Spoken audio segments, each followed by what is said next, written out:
This is the CBC Morning Report for today, Thursday, September 7th. I'm Tisha Hines. Good morning. In our top story, almost half of Barbadians do not read the nutritional labels on products before making a purchase. According to outgoing chair of the Barbados Childhood Obesity Prevention Coalition, Dr. Kia Lewis, this was among the findings of a recent study. The coalition has been a strong advocate for front-of-package warning labels. Deciphering the meaning of serving sizes, the grams of sugar or salt or fat that's appropriate for a particular item, whether a product is sufficiently high in the vitamins and minerals that we need, it can be a daunting, confusing, and difficult task, especially in the short space of time that we usually have to make a decision as to whether or not we want to purchase a product. And perhaps in some ways, the difficulty surrounding this process of reading food labels is reflected in the data that we collected in our recent national survey that was carried out by Heart and Stroke Foundation, Barbados, and Vital Strategies. Because this showed that approximately half of Barbadians do not check packaged food labels before deciding to purchase foods. And I mean, some might think, why would I when the process is so tedious and inconvenient? We can understand that. But I want us to consider this. Beyond convenience, front-of-pack warning labels can also be considered as a human rights issue. We all have a right to health. We have a right to know pertinent information about what we are putting in our bodies. You, Barbadians, you have a right to know what you are putting in your bodies. And it's important that we are able to quickly and easily access and understand this information when presented on a package, regardless of our demographics, our educational level, and social background. Additionally, 72% of Barbadians indicated they wanted clear labels on the front of their food packages that warned them that a product was unhealthy. Dr. Lewis has warned that the lack of front-of-package warning labels has the potential to widen current health inequities. Persons who might have a lower health literacy are likely to be at an increased risk of unwittingly choosing foods that are deleterious to their general health and well-being. And the deceptive marketing practices that are so pervasive in our present food environment do not make this task any easier. As such, this can be seen as a systemic and population-wide problem, and it therefore merits a systemic and government-led response. While collaboration with manufacturers to drive reformulation and discuss a way forward is essential in the process, it is evident that manufacturers cannot be the ones to make decisions surrounding the health of the people of our nation. It is a clear conflict of interest, and therefore it is the responsibility of our governments and their relevant ministries within the region to lead an unbiased process based on sound scientific evidence.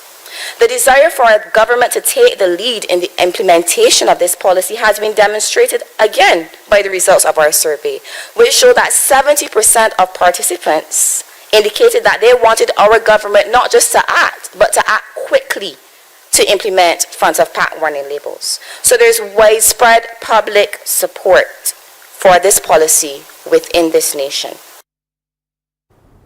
Well, coming up on the CBC Morning Report, Africa adopts a declaration to tackle climate change. That's next.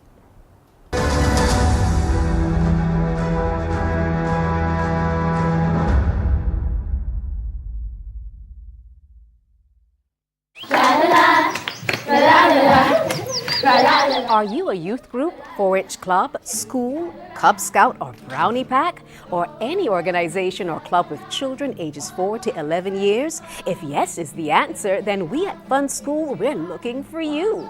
Let's have fun singing, dancing, listening to amazing stories, doing craft, and so much more. I'm such a kid at heart. But to be part of this fun and exciting new season of Fun School, just simply send an email to Alicia Alves Grant at aa.grant@cbc.bb for further details. Fun School is back, and we're looking for you.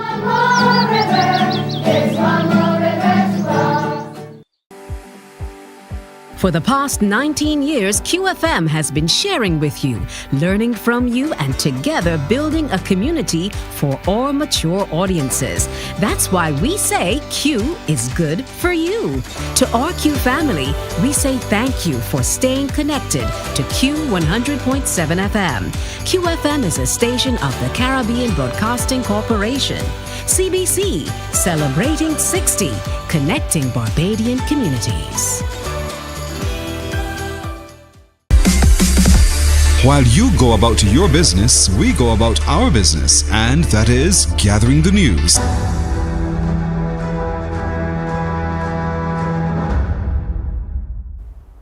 African political and business leaders have adopted a declaration to address climate challenges in Africa on the final day of a major climate summit in Kenya's capital, Nairobi.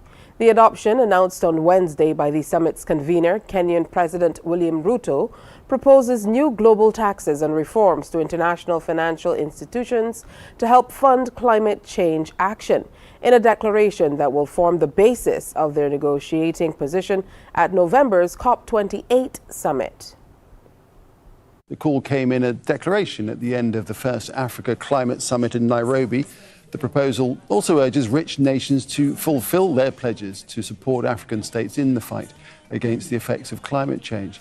Catherine Soy has more now from Nairobi.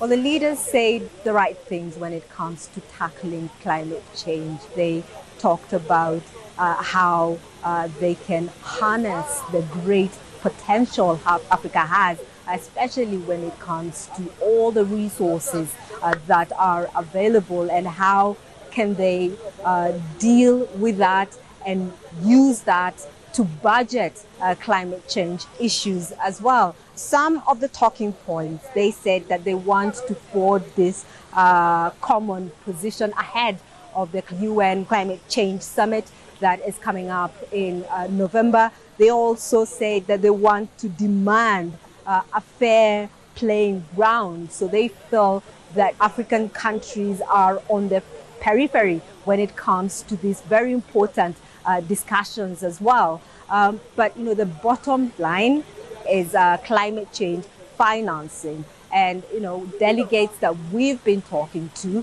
say that they want rich nations to do more to help poorer countries to deal with climate change. And on that regard, we have heard from development partners here who say that they will pledge towards climate change development. We also know that many countries in Africa are struggling to deal with different issues and priorities like security, health, and other issues as well. Then this makes it very difficult for those countries and communities to put a lot of money towards climate change mitigations.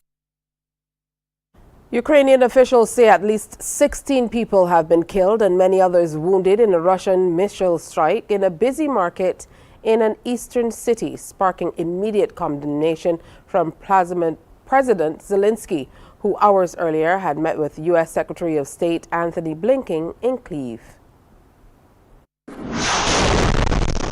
The missile struck the market in the center of the city as it was busy with people. Video uploaded to social media showing a scene of devastation. This is the site of the attack, says the man taking this video. The central market was hit, many dead, many wounded. Later video appeared to show police officers taking away body bags. Located on the route to the war-torn city of Bakhmut, it is still around 20 kilometers from the front line. This is the worst loss of civilian life in a single attack in many weeks and was immediately condemned by Ukrainian President Volodymyr Zelensky as an act of utter inhumanity. Those who know the city can clearly say it's civilian and there is no military base anywhere near. It came as U.S. Secretary of State Anthony Blinken was beginning a visit to the capital Kyiv, providing Ukraine with a much-needed show of support from its most important overseas backer. in the week that the government here is still reeling from the sacking of Defense Minister Alexei Reznikov amid corruption scandals. With the 3-month-old counter-offensive still making slow progress, and amid deep-rooted anxiety about the prospect of next year's US elections threatening long-term support. Meanwhile, Secretary of State Anthony Blinken announced $1 billion in aid for Ukraine while visiting Kyiv, with the majority of the funding focused on military and security assistance. US Secretary of State Antony Blinken has pledged additional military aid to Ukraine. The package includes Abrams tanks, HIMARS rocket systems and Javelin missiles, as well as other munitions. Rosalind Jordan joins us now from the State Department. And Ros, just tell us more about what this package involves. Well, this announcement actually came from the Pentagon in the past hour.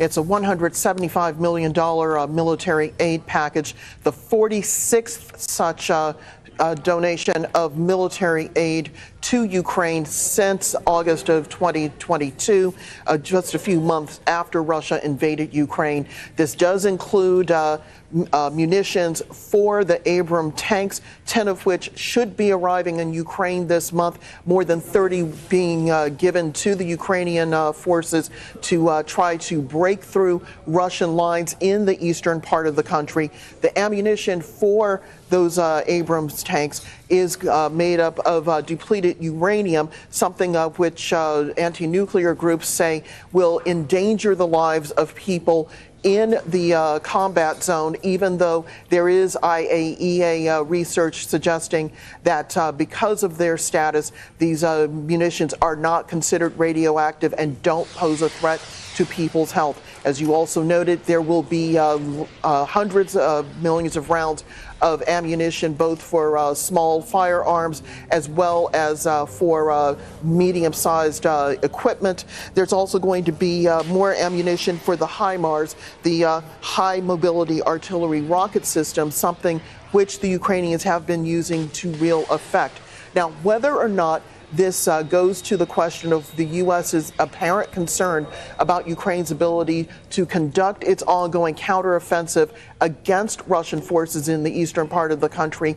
So far, U.S. officials have not wanted to comment on that, but they are stressing both before and during the Secretary of State's trip to Ukraine on Wednesday that this is about making certain that the Ukrainians have what they need in order to retake their country 100%.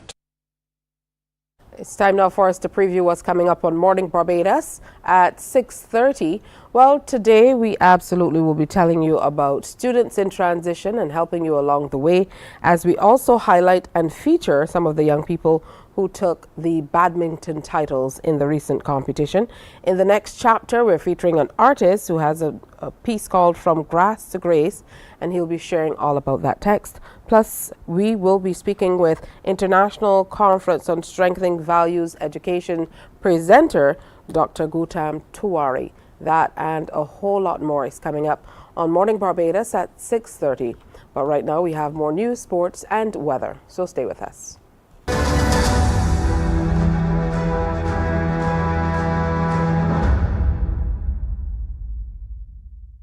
There is a saying, you can find a Bajan anywhere. Are you a Bajan living abroad? Or do you know of one who has migrated to another country? Well, we at Mornin Barbados would love to have you or them on our Bajan Affair segment. Share your amazing stories, experiences, and how you have adapted to a new culture. Send us an email to morninbarbados@cbc.vb. And together we will travel the world.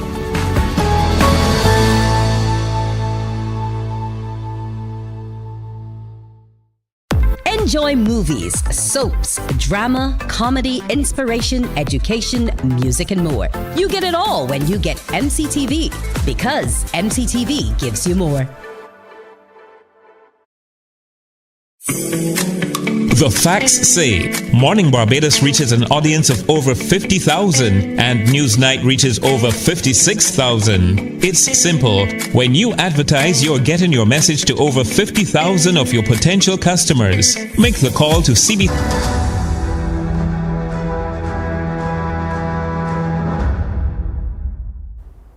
The Employment Rights Tribunal is in need of set rules, and their absence remains the one regret of former chairman, retired Justice Christopher Blackman. He was speaking at a discussion organized by the Human Resource Management Association of Barbados, Inc. at Tapas yesterday. It focused on the NUPW versus Rosalind Smith case, which the former chairman said throws up many lessons for the HR practitioner. CBC's Wendy Burke was there and tells us more. The NUPW case is the longest heard by the ERT, going 7 days. And for the former chairman and retired justice, while the body is under-resourced, it delivers results. The tribunal, much under-resourced, much understaffed, much under-remunerated, delivers. In fact, the tribunal has provided a stream of work for the Court of Appeal over the period 2018 to the present, better than anything from the magistrates courts and the other courts in Barbados. His biggest regret was not seeing the draft rules done become permanent. One of my regrets when I left the tribunal in March was that the rules that had been done in draft since the end of December 2021 have not been made. But one of the things the rules sought to do was to put down timelines for people to do things within a certain time after. In the case of Smith, her dismissal happened in April 2019. However, it was not until October 2020 that she filed her Claim 1 with a supporting witness statement. For the legal profession, the case raised issues about the Labor Department's complaints process. Michael Koyman, an attorney with Denton's, believes if it were changed, the issue of timing would not impact cases. I usually want to know when my client is essentially home free. When has enough time passed that I can know that the employee has made or has failed to make a complaint. And the fact is that there is no register available to the public for me to determine whether a complaint has been made. So that is one of many suggestions I would make for amendment to the legislation so that we could know reasonably without having to rely upon the word of I'm not casting aspersions on it, of course, the Labor Department. Michelle Russell, an attorney who handles labor issues, believes the tribunal and its decisions have helped significantly in matters. So the jurisprudence being developed was incredibly important to guide how we operate. And I personally have found that nowadays there are less mistakes being made, but the earlier decisions, when you see all that took place up to the dismissal, it's just filled with things that were wrong because we didn't have enough to guide us. Wendy Burke. Thank you, Wendy. Government has committed to working with stakeholders to make healthy food more affordable. Minister of Energy and Business, Senator Lisa Cummins, gave the assurance at the start of a workshop that was on front-of-package warning labels. It was hosted by the Barbados Childhood Obesity Prevention Coalition. According to Minister Cummins, the coalition and researchers from the University of the West Indies recently looked at the tax structure for healthier foods versus unhealthy items. She says that study has been shared with the ministry. Be able to make it affordable for people to eat healthy food, and that is also an important part of the conversation. It's fine to label it. It's fine to say it's high in salt. So things like ramen, for example, which are incredibly popular, they're very high in salt. They're inexpensive, easily accessible, but we have to also make things which are healthier just as accessible as we do things which are filling, but also going to result in costs a little later by way of the health system.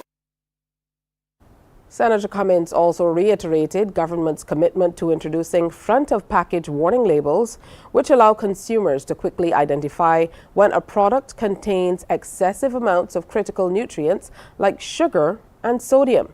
She's hoping that by year-end, a concise approach for the island can be developed. However, she says against the approach which would involve placing stickers on goods. The DCCA, Department of Commerce and Consumer Affairs, they are the designated authority in this instance as well. We have the team here in the person of the director and the deputy director. That team, equally so, would not have the capacity to be putting stickers on all of the imported products coming into the market. It's not a practical solution. So together with the BNSI and the DCCA, we have to be able to work together with you to implement solutions that work not just on paper, but in reality, so that we are moving more steadily and efficiently towards a common goal. Residents of St. Kitts and Nevis are benefiting from cheaper dialysis services. It comes through a policy enacted by Prime Minister Dr. Terence Drew. More than SKN Newsline reports. Patients requiring dialysis services at the JNF General Hospital will be paying 50% less with immediate effect, according to the Minister of Health, Prime Minister Dr. Terence Drew. The reduction from $400 to $200 EC comes in recognition of the 10th anniversary of the opening of the hemodialysis unit in 2013, when Governor General Dame Marcella Liebert was Minister of Health in the administration led by former Prime Minister Dr. Denzil Douglas. St. Kitts and Nevis' Prime Minister Dr. Terence Drew said, quote, "This reduction of costs will bring much-needed financial relief to patients who rely on these vital services. We understand the challenges faced by individuals and families dealing with renal issues. By reducing the cost of dialysis services, we aim to alleviate some of the financial burdens associated with chronic kidney disease. Our primary concern is the well-being of our people," end quote. The Minister of Health earlier indicated his intention to introduce expanded renal services, inclusive of kidney transplant. Efforts are being made to create a seaweed farming industry in Belize. As we hear in this 7 News report, several females are being trained in the best techniques to achieve sustainable yields. A few miles off the coast of Placencia, just a stone's throw away from Reiki, lies a 50 by 50 feet structure in the water, lined with ropes of seaweed. It's a bold attempt made by a group of women trying to get Belize's seaweed industry off the ground. Well, out of the sea in this case. It's a seaweed farm established and cared for by the Belize Women Seaweed Farmers Association. Homegrown and harvested for its many health benefits and heavily sought after by Belizean entrepreneurs who derive and sell products that harness the seaweed's potent properties. Seaweed is a hot property right now. This was Friday at the Investment Summit. On the seaweed mariculture, this is going to be a phenomenal industry. Last week, the Nature Conservancy partnered with the Belize Women Seaweed Farmers to host a series of trainings sessions to educate their stakeholders on the process of seaweed farming. So TNC's role in the training, we've provided a grant to the Belize Women Seaweed Farmers Association really to fund the association in providing the seaweed mariculture training to its members.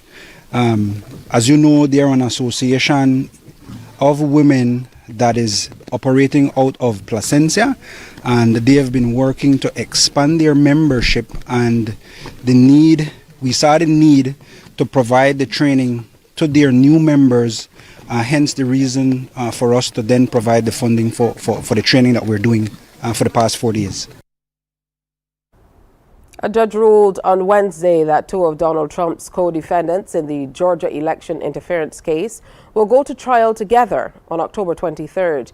The defendants, Sidney Powell and Kenneth Chesebro, have asked to be tried separately from one another.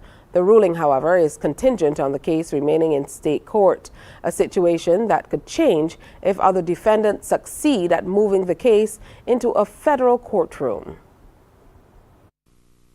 It is going to significantly affect these defendants' rights to a fair and impartial trial. It took Superior Judge Scott McAfee less than 2 hours to come to a decision. He rejected the arguments of Trump-aligned lawyers Kenneth Chesebro and Sidney Powell that they should be tried singly and separately in this racketeering case. I'm not finding the severance from Mr. Chesebro or Powell is necessary to achieve a fair determination of the guilt or innocence for either defendant in this case. Prosecutors want all defendants tried together in late October. They told the judge that the trial would take the same amount of time whether it was for 2 or 19 defendants, and the judge has asked them to appear on Tuesday next week to present further argument to support their case. Judge, we contend that we must prove the entire conspiracy against each and every one charged. Each and every one charged. So the court, in the interest of judicial economy, would have to make the decision as to whether or not the court wants to try the same case 19 times. The prosecution says it expects the trial to take 4 months after jury selection and that more than 150 witnesses will be called. Jury selection can take a long time. For example, jury selection is still underway in a racketeering case that began in this court in January. And we plan to make that October 23rd trial date stick. The question to be resolved, whether the trial of all 19 defendants begins on October the 23rd. Given the timelines, a trial that begins on this date could well conclude around the 4th of March next year. That's the date set for the beginning of the federal trial against the former president, whose diary during a presidential campaign is getting more and more crowded. Judge McAfee is likely to take a final decision on this trial date after he hears from prosecutors next Tuesday. Truckers and farmers in Washington state are teaming up. They're suing the Department of Ecology over fuel surcharges. Every time Brad DeCuck fuels up his semi, he hears the same thing in his head. Cha-ching, cha-ching, cha-ching. More money out of my pocket, more money out of everybody else's pocket. Brad is an independent truck driver. His semi takes 270 gallons of diesel to fill up. Went to Oregon, came back up. I put 215 gallons in at $5.09 a gallon. Cost me $1,086. A sizable chunk of that is a surcharge for the Department of Ecology's Climate Commitment Act. But when that law was passed 2 years ago, the agricultural sector was exempted. That includes truckers. Now, though, Brad and his fellow truckers are still paying it. He's had to raise his rates. If I don't, I'm eating all of that, and then I'm not making as much money, and eventually I go under. Those costs are being passed on to farmers who have to pay higher rates to move their products. Farmers like Jason Vanderkoy, who are also paying the surcharge to fuel their equipment. The costs piling up. And those costs, they just keep getting passed on to all of a sudden till the end of the line. And unfortunately, the farmer, most of the times, are the people at the end of the line. Now, the Washington Trucking Association and State Farm Bureau are planning to take the Department of Ecology to court, seeking a declaratory judgment to confirm Ecology is violating the law and force the end of the surcharge. Barbados Royals have been swept in their Republic Bank CPL mini-series with Trinbago Knight Riders. After losing to TKR in their first match in Barbados last week, they lost to them again last night at Queen's Park Oval in Trinidad. Knight Riders batted first and posted 208 for 6 of their 20 overs, led by a magnificent 102 not out by Nicholas Puran that included 5 fours and 10 sixes. Jason Holder took 2 for 39. Royals then responded with only 166 for 7 to lose by 42 runs. Kyle Mears finally got among the runs, top scoring with 70, inclusive of 7 fours and 4 sixes. Salim Keel took 2 for 18 and Akil Hussein. From the result, Knight Riders moved to second place on 9 points, the same as leaders Guyana Amazon Warriors, who have a superior net run rate. The Royals remain in fourth spot on 7 points. Now, today and tomorrow are off days, with the CPL resuming on Saturday. Let's take a look now at the weather. The barometric pressure stands at 1011.9 millibars, is 26.7 degrees Celsius, pretty warm already. The relative humidity stands at 80%, and the winds are blowing out of the northeast at 8 kilometers per hour. The present temperature is partly cloudy. Sea conditions in Barbados: moderate in open water, with swells ranging from 1.5 to 2 meters and increasing. And here's a look at how your tides roll in for today. The general forecast for Barbados, apart from an isolated showers, it will be sunny and warm. And as we move into the evening period, a mix of clear skies and clouds with a few brief scattered light tomorrow morning showers.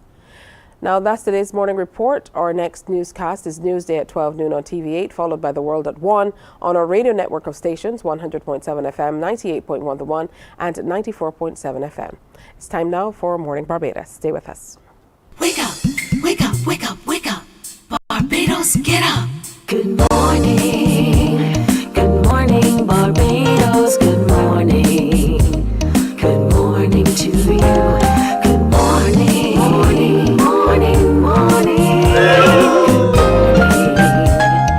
morning to you. Good morning. Morning, Barbados. Good morning. Good morning to you. Good morning. Morning, Barbados. Good morning. Wake up, wake up, wake up. Morning to you. It's Thursday, September 7th. Welcome to another Morning Barbados presentation. Good to have you in company on this beautiful, beautiful day. I'm Tisha Hines. I'll be here with you until 8 o'clock this morning. Boy, do we have a show planned for you. And today is quite an historic day. Now, official opening of Banks Barbados breweries.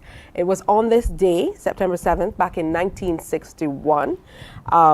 It was officially opened, and I think it's important for us to talk about it because, after all, it's the Bear of Barbados. So the manufacturing company had been the brainchild of Guyanese entrepreneur Peter Deguar. And on January 29, 1959, the government of Barbados granted permission to the company to start a brewery on the island after having been approached 15 days earlier. The company was incorporated in March of the same year under the Companies Act of 1910. Now, on September 8, 1961, when Banks Beer went on the market, a case of 24 10-ounce bottles sold for $4. How about that? That's right. While a bottle sold for between 23 and 25 cents. By November of the same year, the brewery's second product, Banks Milk Stout, hit the shelves. Tiger Malt was added in March of 1962, and Plus in 1973. Now, over the years, the company expanded into the production of several products that have become authentically Barbadian traditions: Twist, Fruesta, Legends Premier Lager, and of course, Deputy. So we have to say a special thank you to everybody at Banks Beer for keeping us well watered through the years.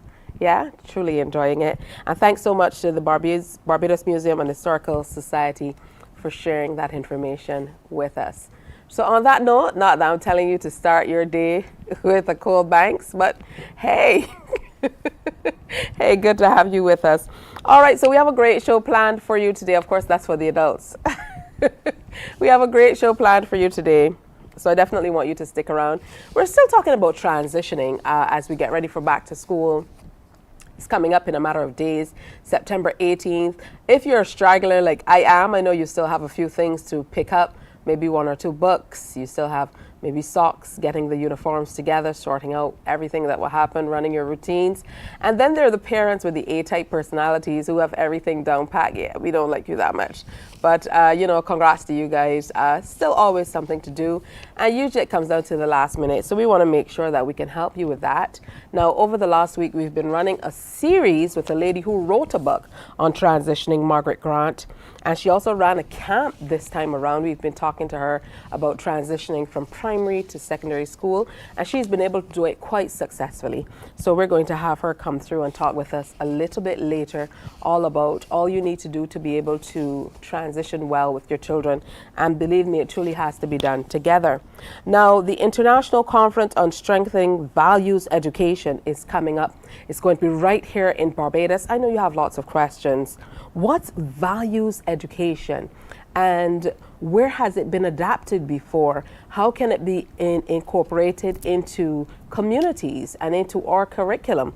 Well, Dr. Gautam Tiwari, who is board chair of the Institute of Sathya Sai Education West Indies, is going to be on to explain a whole lot more to us and tell us about the conference and what it will mean to us here in Barbados. Also, we're featuring the Barbados Junior Badminton winners. That's right, they're going to be here. And we had a few of them who were in last week, so it's wonderful to have others sharing with us today. Plus, we have a new release from a Trinidadian artist, singer-songwriter, and he's going to be sharing that brand new music with us. And of course, we're asking you a big question on Morning Barbados. Are you back to school ready? That's a chance for you to win a tech bundle. All you have to do is, when I say so, give me a call on 228-5562 or 228-5563 and let me know if you're back to school ready by answering a few very simple questions. And we'll put your name in the pool for a chance to win a headset, bundled with a printer, bundled with a tablet. It's that simple. You just have to be between the ages of 8 and 15 when you call for a chance to win. But we're going to get started with the next chapter, which is a segment that we absolutely love on Morning Barbados. And this morning we're featuring Nigel Waterman, who is an author. He has a book, From Grass to Grace, The Life and Times of Pastor Fitz-Albert Pappy Waterman. And the book documents his father's life, starting from his birth in 1915. So we really want to have a great time talking to him about what it was like making this book or pulling this book together, and the many joys of becoming an author. So let's say good morning and welcome to Morning Barbados to Mr. Nigel Waterman. Hello there. Hello there. Good to have you with us, and congratulations on your book. All right, now, need I ask you about inspiration? It's all about your father, but tell us what drove you to move, all of the memories of your dad or what you learned through the years from your head and put it down on pages. Well, I wanted to document his life to preserve his legacy, and so that future generations of Watermans and people who know him and knew his work in the community would be able to read about him. So yeah, that was my primary reason to secure his legacy and to allow future generations of Watermans to know about their descendant.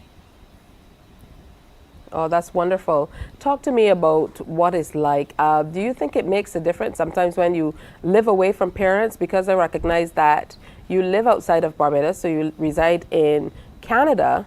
However, you're originally from Mile and a Quarter in St. Peter. And I don't know if it's just me, but it seems as though sometimes when you're away from the parents, you feel that need to really document what you remember so that you can share how you felt about them. That's very true. Look, I lived with my parents for 28 years, and within 5 years of moving away, my father passed away. So there wasn't much difference between me living with him and not living with him. It has always been my dream to document his life because his life inspired me and many others. And I thought if I documented his life, then not only would those who know him would understand what he stood for and what his life represents, but those who didn't know him, I thought it was pertinent to let the rest of Barbados and indeed the world know what my father's life was all about. Now, I know that you love genealogy, which is something you shared with us, and it ultimately is your aim to document the entire family, if only for posterity. So tell me about whether you started that and what your plans are. Yes, I've started it. I have about 15 stories already. I've started that book. As I said, I have 15 stories documented already, but there's so many more. For example, I have 9 siblings, and they have a combination of 40 children, and then there are great grandchildren. So the book is a mere 10% of what it is what it finally will be. So just a lot more work to do on that. All right, now the book itself, From Grass to Grace, The Life and Times of Pastor Fitz Albert Pappy Waterman. Now, it reads truly like a real Bajan story. This man from mile and a quarter, family man, 10 children. And then there's a story about the pastor in the church. We know all the stories about secret societies here in Barbados. So it is complete with all those wonderful stories. Tell me about when you recognized that you had started really gathering this information in a way that you could lay it out in pages, because it's a truly engaging plot line. Yes, look, throughout my life, I knew about the story of why my father left one church and started another one. But it was just there.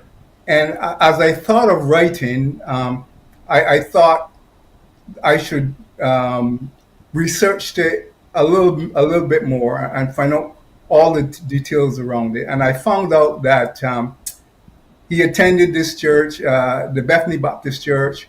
Well, it was called the Bethany Christian Mission then, back in 1944.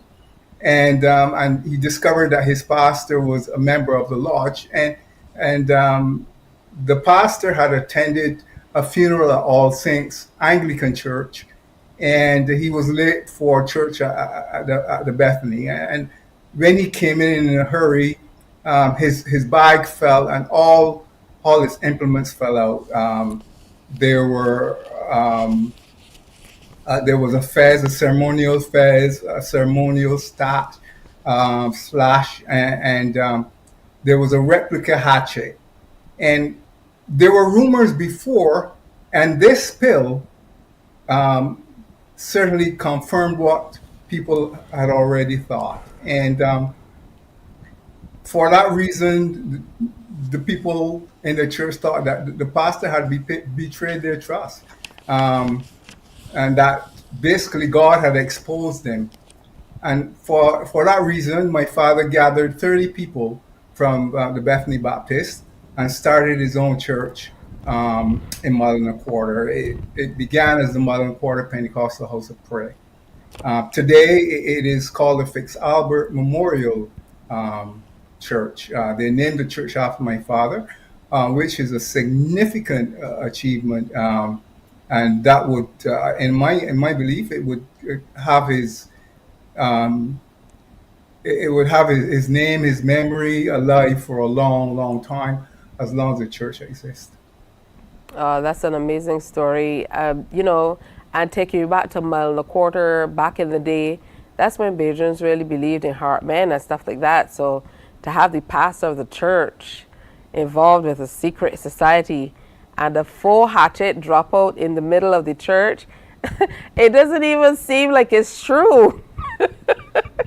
It's just such an interesting twist, but it truly is one of those stories that sounds authentically Bajan, that you would be told, and everybody, you know how Bajans tell stories, like they know it for a fact. Yeah, so very, very interesting. Tell me what it was like pulling all of this together.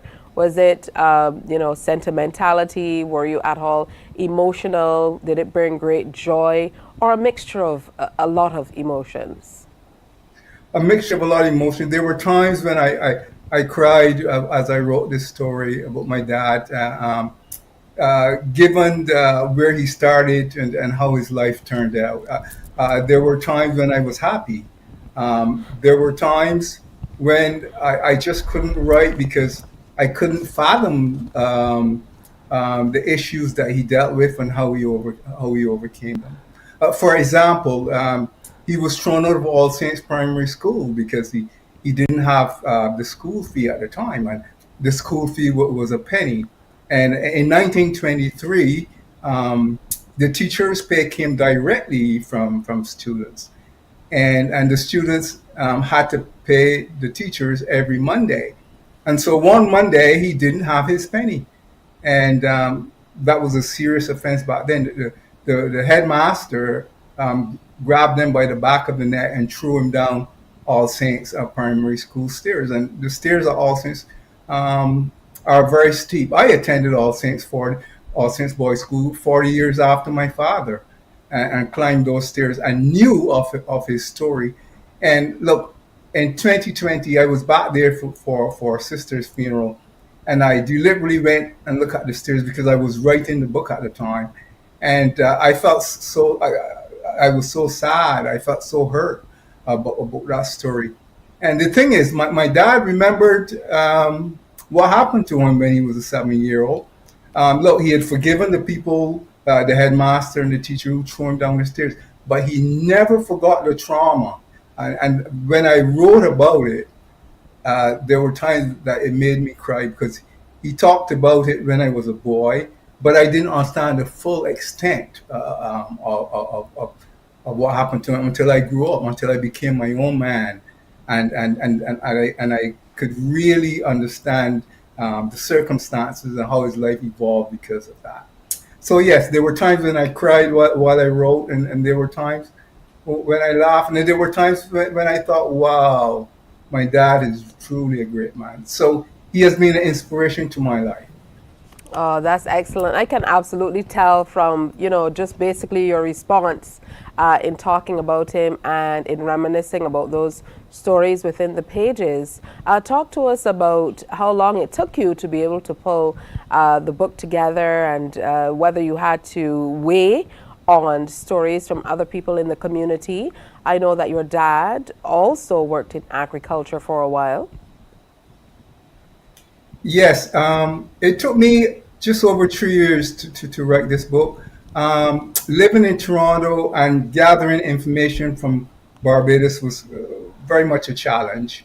But there were people I know who helped considerably. For example, Hainsley Bend, who attended my father's church as a child. In fact, his mother was a founding member. He provided a lot of information, and then there were other people who knew my father and attended the church, Miss Pat Eastman, and then there was my cousin Granville Bovell, who is he's 92 years old now, and he remembered all the factors around building the church and provided some verifiable information. So getting some information was a challenge, but those three people helped considerably. And if they're listening, thank you so much. All right, talk about the publishing process. I know there are a lot of people who, they usually have books or they've written something, but they don't know that next step to take to be able to make it happen. What was it like getting the book published?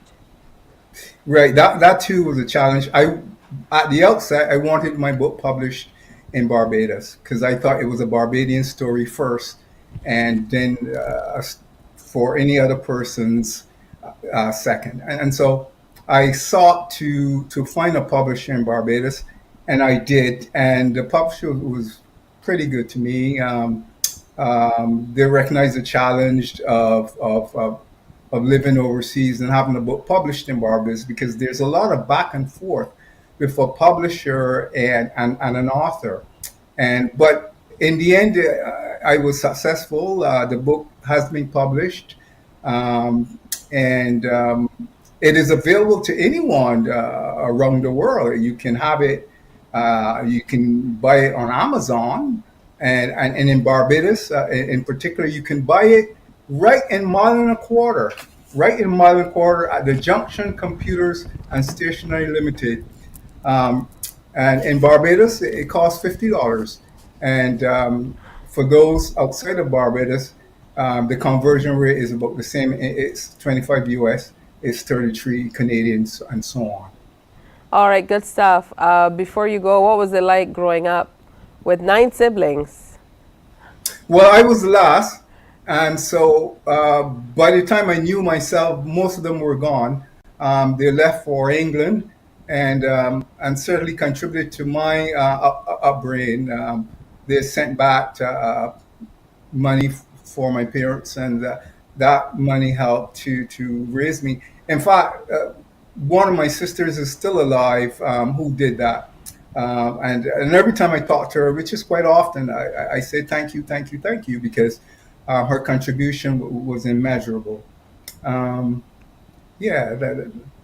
It's That's wonderful. it. Yeah, thank you. It's wonderful that Yeah. you've been able to memorialize your life and legacy, because your dad's story really is your story, and inextricably they're linked. So congratulations on this publication, From Grass to Grace, the life and times of Pastor Fitz Albert Pappy Waterman. If you're in the mile and a quarter area, keep your eyes peeled, because you will pass a church named for him.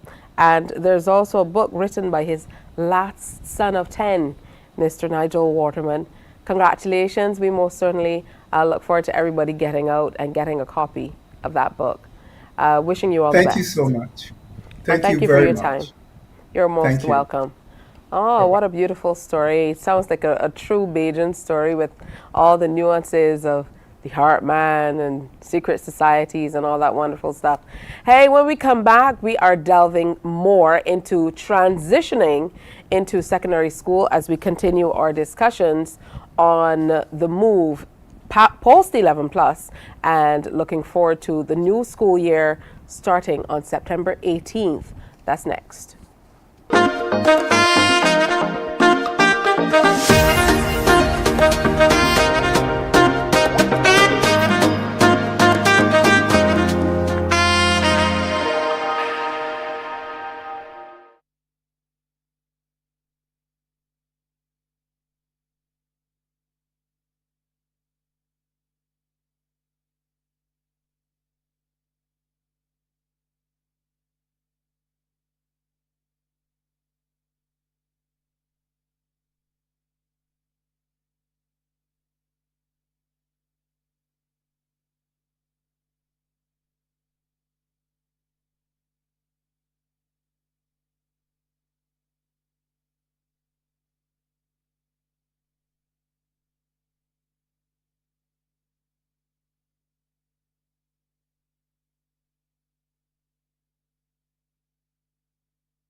Morning, morning, morning. Good morning.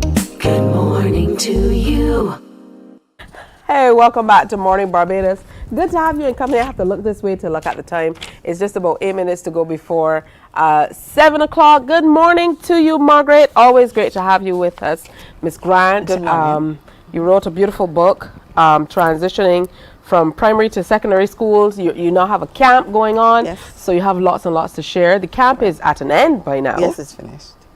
All right, so a wrap up of how everything went Okay, with the camp. Camp was exceptional. We had 3 camps as usual. The transition to secondary school for the juniors, fresh start focus for the intermediates. Those were the ones who were from first form to third form, but who were struggling, who probably did not perform as well as they should. And then we had the senior camp for the teenagers from 13 to 19, who would be looking more at career and college preparation. And we had a good time. We had a good crop. About 55 students came, and it was a good mix. And All right, so you made a note, something here that I'm looking at that I'm trying to kind of work through. I was trying to figure it out in my head. Giants in the classroom. What are you talking about when we look at it in the context of transitioning? What do you mean when you talk about giants in the classroom?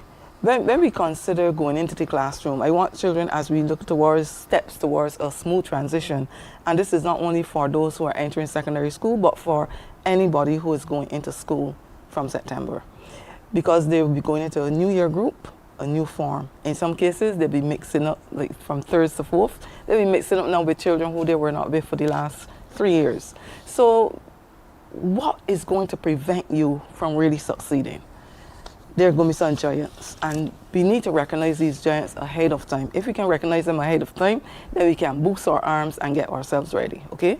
So if we look at what are some of the things that prevent children from succeeding, sometimes it is blocks to learning. They might have a situation where there might be a dislike for a subject or a dislike for a teacher. And even as children come into secondary schools now, you might find a parent or a big brother or big sister or auntie or somebody who might be telling them, well, I did not like this particular subject, it is hard. Or this teacher is still there and we did not get along. And that child comes in, disliking that person even before they meet them. And those can be giants, okay? Then you also have the distractions. There will be distractions in the classroom. How are you going to maneuver and ignore them? So, for example, you always have a class clown. You always have somebody who decides, I don't know if they really decide it, but if it just happens, but there's always somebody who claim to be like the life of the party, who would disrupt things, and who is just there to confuse the situation. But they get fun out of it, and in some cases, sometimes they add flavor to the classroom too. But at the same time, it's preventing learning from happening. So if I am caught up with that person and what they're doing, that can be a block to my learning. And it can be a giant for me, because it's like, I can't get over it. It is overpowering me. Okay, so anything that overpowers you and prevents you from really succeeding in the classroom can be considered as a giant, especially if you're being trained to work at it, right? And then you might have not participating in class, the fear. There are some fears that prevent people from participating in class. For example, shyness. Sometimes some people are shy and they talk a lot when they're among close friends and relatives and so people who they're accustomed to. But when they get into strange environments and they're with other people that they don't know so well, they can really clam up. Classroom, a lot of things can happen in the classroom. That fear of rejection, where you might say something that is wrong and might be teased about it. Yeah? And you might also find a situation where you are just fearful of failure. You don't want to fail. And that can really cause people to be crippled in their achievements. So the fear of failure is a big one though, I think. I think that's one of the biggest ones, where you're so fearful of failing that you don't even want to try. It's true. You know, I find some children experience that. They're afraid that they might not sound as smart as someone else, or they might be asking a question that other people might frown on or laugh at, and that truly can be an impediment to learning, or to even asking the teacher to explain something, because sometimes the teachers go quickly and all of the children won't learn at the same pace. So a child might feel, oh my goodness, I don't understand that. But it takes a pretty strong child to say, excuse me, sir, excuse me, ma'am, can you go over that? Exactly. So how do we teach them to cope with the changes? Because as they transition, it's a little different in teaching. At the primary level, you might find teachers coddling them a little more. Do you understand? Let's go through. Then at the secondary level, it can be a little different, particularly at some schools. So how do we teach them to step forward, to be a little more bold? I think sometimes too, some children, the expectation is that they should know, or they feel that they should know, and therefore they feel that they should have everything right. If they don't have it right, or if they don't think it is right, they don't say anything, they clam up. But I want them to recognize, I have here two objects. This is a big rock, as we know it. It's all Bajan today, boy. And this one, a big rock. Yes, please. And this is Play-Doh. Okay. And if we can just recognize the changes that they are going to encounter in one of these categories, there are changes that you can adapt to, right, on your own. Play-Doh is malleable. You can maneuver it. You can, shape it into whatever you want to shape it into. And therefore, these are the changes that you can adapt to easily, right? Then there's the big rock. Can I squeeze this rock? Yes, I can squeeze it, but I can't break it with my hand. It would do more harm to me than good. So I need to get extra help. I need to recognize, first of all, that I can't break up this rock like I would maneuver the Play-Doh. And there are those changes or those situations that are outside of me where I need extra help. To get this rock now into a smaller size, I need to get some external force, sledgehammer, something. And I'm going to pound it until it comes down into the shape that I want it to be. Yes. Okay? Similarly, there are changes, there are challenges that these children will find. The giants that you find in the classroom, when you realize that you can't cope with them, seek extra help. Okay. And the help is in the school. Because if you continue to be there tampering with that big rock, that giant, constantly, you are going to be harming yourself. You can't go forward, okay? And therefore, we want our children to succeed at every level. We want them to be able to speak up. Again, if you don't speak up, if you fear failure, if you fear rejection, you're not going to ask for help. So again, this would be a big giant. All right, so again, the analogy is something that you feel can handle, that you can manipulate, you can get it done by yourself, you can change the way it feels or how you look at it, as compared to something that is more stringent, is harder to get around and things like that. I think that's a great example for children to follow. For example, suppose the teacher was teaching a concept. You tried the homework, you didn't get through. You did the extra sessions, you didn't get through. Stop telling yourself no, that you can't do it. Because you can come to that point where you give up. Everybody that's in the class seems to be getting through. You are not getting through. And suddenly you start telling yourself some negative things. I must be dumb. Yeah? Or this is as much as I can do. So we want children then to move from that fixed mindset where they believe that I can either do it or I can't, to a mindset where they say, you know what? I can get this broken up. I will try. And the more I try, the more I fail, the more I will learn that that is not the right way. So looking at failure through a different lens is one of the ways that we can challenge and even overcome the giants in the classroom. And finally, coping with change. How do we teach our little ones particularly to be able to cope with change? For some, it's very difficult. The thing is, understand first of all what you need to change. And one of the things that comes to mind, as you mentioned, that was girls starting their first period. As girls go into secondary school, some of them have never had a period before, and they must, that can be traumatic for them. They know it's going to happen, but one of the things they can do is to have that extra pad ready. Have it constantly in their bag. Extra liners, wear extra liners. That's one. Another thing could be even like making friends. And they can start by just talking to one person, getting into peer groups, getting into extracurricular activities, especially like archery. Children with low self-esteem do well in archery because you have to focus on that goal, the bullseye, as we talked about last week. You focus on that, and when you're focusing on that, distractions are ignored. Oh, wonderful. Let's take a peek at the book before we go. It's been truly a wonderful series with you going through this book, and I know it truly was a labor of love. Sure. And the wonderful thing about this book is it has some great activities. It's a checklist as well. Entering secondary school, a survival kit for students with helpful tips for parents as well. That is the book. Remind us where we can pick the book up, because, you know, to be able to go through the checklist and really get into the pages, it's a good read. There's some great examples that you can follow, and I love that there's a checklist that you can go through and make sure that you're getting everything.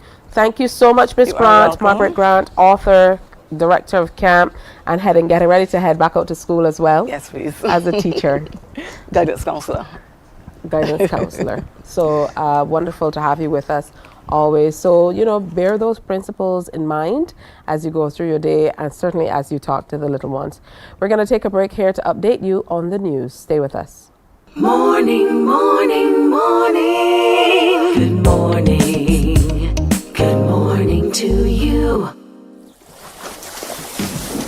From the beautiful shores of the gem of the Caribbean, Barbados, home of the amazing Harrison's Cave, the tantalizing Oystins Bay Garden, our historic garrison, the indigenous road tennis, and the friendliest people in the world.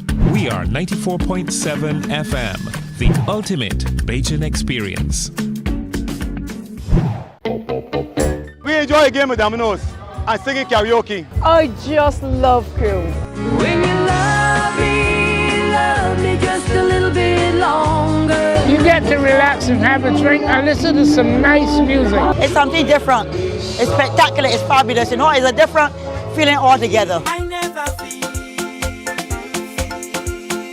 so good in a party yet. Follow me to Q in the Community this Thursday. So good in a party yet. You know why?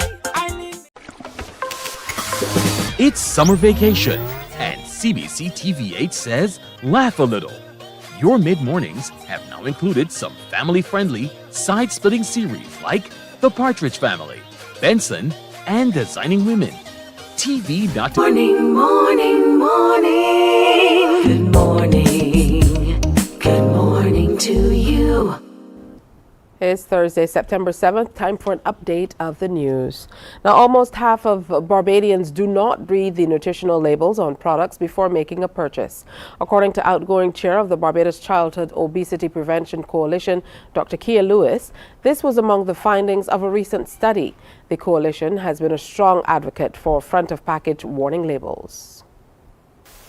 Deciphering the meaning of serving sizes, the grams of sugar or salt or fat that's appropriate for a particular item, whether a product is sufficiently high in the vitamins and minerals that we need, it can be a daunting, confusing, and difficult task, especially in the short space of time that we usually have to make a decision as to whether or not we want to purchase a product.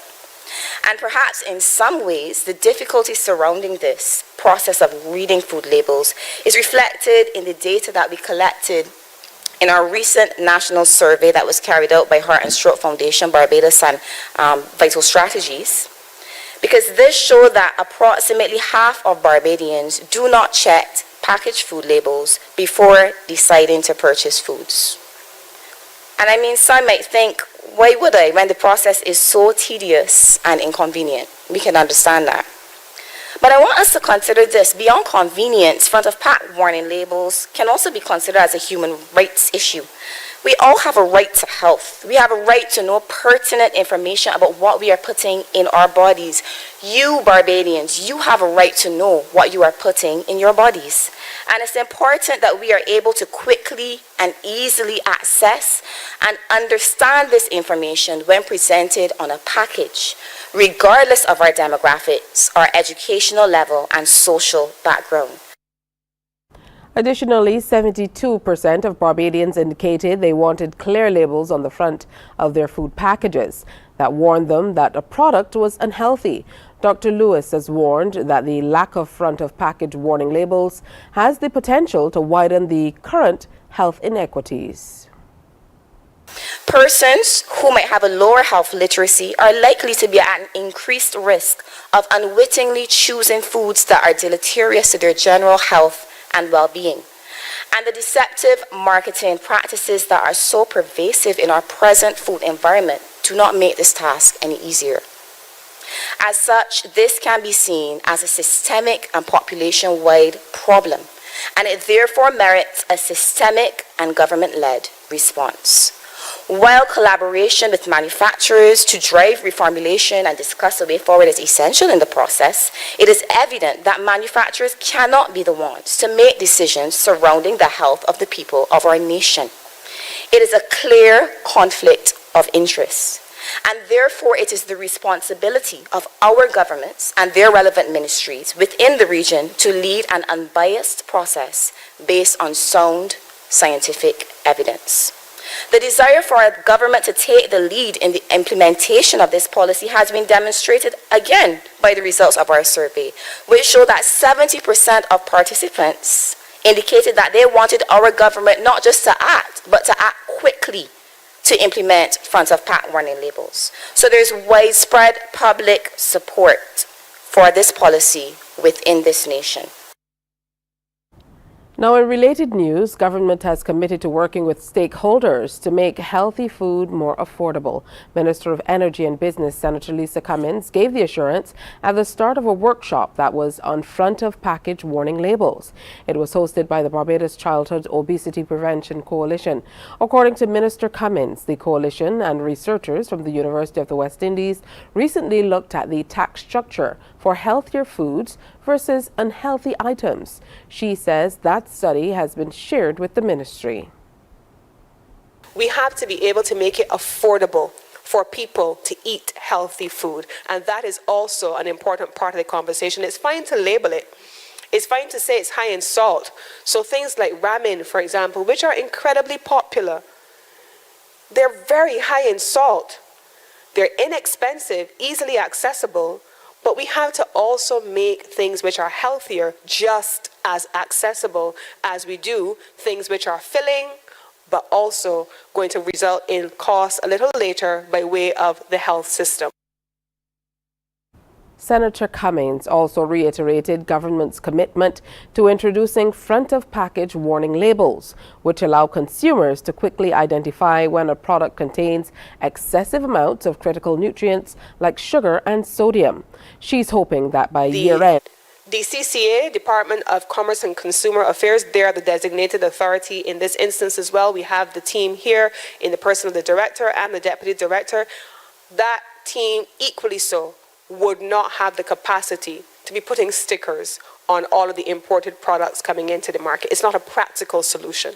So together with the BNSI and the DCCA, we have to be able to work together with you to implement solutions that work not just on paper, but in reality, so that we are moving more steadily and efficiently towards a common goal. Now, further, the minister is hoping that by year-end, a concise approach for the island can be developed. However, she's against the approach which would involve placing stickers on goods. And that's our update of news this morning. Remember, we have another newscast at 12 noon here on TV8, followed by The World at 1 on our radio network of stations. So join us then. In the meantime, stay tuned to more Morning Barbados after this. Morning, morning, morning. Good morning. Good morning to you.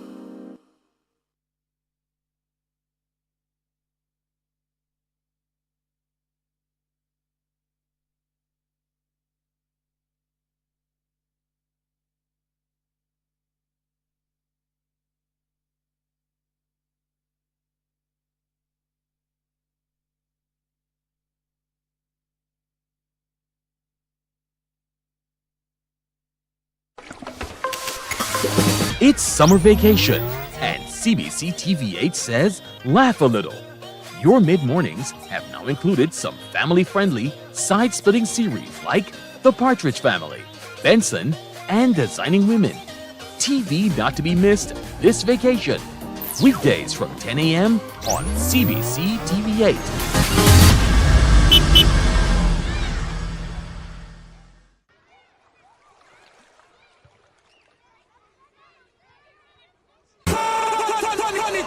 It's Match Day Live from the 246 with host Damian Best.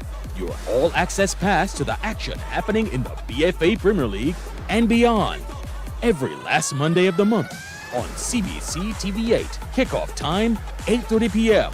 with analysis from our panel and highlights of the top performances. You can weigh in on the discussion. Morning, morning, morning. Good morning. Good morning to you. Join us on October 12th, 13th and 14th for an international conference on strengthening values education to be held in Barbados, embracing 17 Caribbean countries. The conference will focus on the quintessential essence of us as human beings and expand that awareness into the various facets of our lives, including relationships with family members, friends, the community, and the workplace. With inspirational, diverse, and experienced speakers from several continents and countries, including Asia, Africa, Greece, Colombia, Trinidad, Ecuador, and the USA, there will be multiple perspectives on working with human values in a range of settings. In addition, a variety of inspirational workshops will be conducted by our speakers and panelists as they continue sharing their expertise and first-hand experience on this powerful lifelong journey of transformation and expansion, building better lives for our families, our children, all our students, our communities, and our world. So join us on October 12th, 13th, and 14th. There is no charge for registration. We look forward to seeing you there. Is definitely somewhere we want to be between those dates. And we're talking all about the International Conference on Strengthening Values Education. So what does it mean for us? What does it mean for our communities? What does it mean for education generally when we talk about integrating new ways of thinking into our curriculum, which will then be, by extension, be included in our societies. To help us discuss this morning from the perspective of easing into health and keeping happiness within our reach, we have Dr. Gautam Tiwari, who is board chair of the Institute of the Sathya Sai Education of the West Indies. Good morning and welcome. Good morning, Barbados. It's really nice to be here. I love your country, your people, and especially your Prime Minister. It's wonderful to have you with us as well. I'll pass the message on. Thank you. All right, so I have to start at the very beginning because I'm not sure how many people would have heard about exactly what we're talking about, which is strengthening values education. So talk to us a little bit about that program. And I know that you are integral to its integration in Trinidad. So share more. Well, the conference is going to focus on values education because the end of education is character.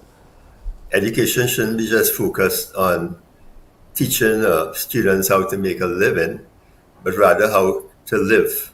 So the focus of education in human values is to both help the student or the participant to live a more productive, peaceful life and contribute in a meaningful way to society.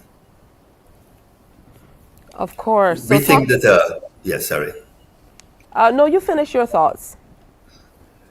You know, in the world today, there's some countries are very, they have lots of material and human resources, but yet there's so much unhappiness because there's a poverty of values. The world is facing a poverty of values, and that is reflected in the conflicts we have and in the wars, in the oppression, etc. throughout the world. When we think of traditional education, we've moved away from this in a great way. I know a lot of people talk about having things like civics and so on in schools to be able to teach people some of these ways, spiritual ways and just general ways of living that truly contribute to happiness outside of just being healthy. Is this some of what you're teaching? Is this some of what it's all about? And, how does that relate to what will be taught at the conference? Well, at the conference, you're going to have workshops. You're also going to have talks by members of the Sai Institute of Education. We have these institutes scattered throughout the world, and they focus on implementing these values in society by training teachers, training people in the workplace, and also by monitoring our Sai schools. For instance, in Trinidad, we have 5 Satya Sai schools, 4 which are partnered with the government, and 1 which is a private school. And the results from these schools so far in Trinidad have really been excellent. And, we have received commendation from the Ministry of Education. And recently we had the secondary assessment examination. Our students sat that for the first time, and they really performed well. In addition, we have seen that these children, even though they've come from broken homes, single-family homes, homes with drug abuse, etc., the transformation that has occurred in them also rubs off on their parents, and they also rubs off on society as a whole. How do students get into this school in Trinidad? But these schools are free. There's no entrance exam. We start from ECCE, which is the preschool, and go straight up to primary school. So right now we have a waiting list in Trinidad for our first year. Well, that's how you know that a school is. That's how you know that a school is a good one. It usually has a waiting list to be able to get in. Talk to us about the impact the schools are having on students. The Sathya Sai school, the impact the school is having on students who are attending. The differences that you're seeing with those students specifically. Well, our schools are non-faith based, so people from all faiths are welcome. We focus really right now on the lower socioeconomic strata of society, because that's where the need is the highest. And as I said before, these children come from, homes where there are difficult situations. And we have seen over the last 7 years of the existence of our schools, the great transformation that has occurred among these children. And the sort of impacts on society and the community also when these children go out into the community. Now, you're going to be a part of the conference that's coming up here in Barbados. Talk to me about what you're looking forward to most in terms of sharing about the differences that you've seen with the teachings at the schools. Well, we have seen, for instance, we follow the government curriculum. We don't change that, but we infuse the values into the curriculum. So it's a mixture of, the regular secular curriculum and we infuse with human values. And we're looking forward to the conference to spreading, the message of education and human values throughout the Caribbean. We'll be also focusing on health. My workshop will be on something called EASE, health, where that's an acronym for eating responsibly, attitude, sleeping properly, and exercising regularly. So my workshop will be on how we infuse these human values into health, and how they can impact on the population as a whole. Absolutely. And with that said, I don't have to ask you about how it can impact individuals, families, communities, and as you mentioned, the entire country as a whole, especially at a time where we're grappling so much with non-communicable diseases and, rising healthcare costs. A lot of people certainly don't look at how education can tie in this way to the overall health of a population. So we most certainly will be looking forward to your presentation coming up at the International Conference on Strengthening Values Education. I just love the name. And of course, it's coming up in October. We're encouraging everyone to get registered as soon as possible. Registration is free. And as I mentioned, there will be numerous speakers from all across the Caribbean and indeed the globe. And we will continue to share some of these speakers and presenters with you in the coming days and weeks. I want to thank you so much for waking up early to share with us this morning. And I will most certainly try to pass your message on. Happy that you love Barbados, and we certainly look forward to seeing you in the flesh as you present on EASE. Thank you. Thank you so much. All right, Dr. Gautam Tawari, Board Chair, Institute of the Sathya Sai Education of the West Indies, and here to share with us about the International Conference on Strengthening Values Education that's coming up here in Barbados in October. Morning, morning, morning. Good morning. Good morning to you.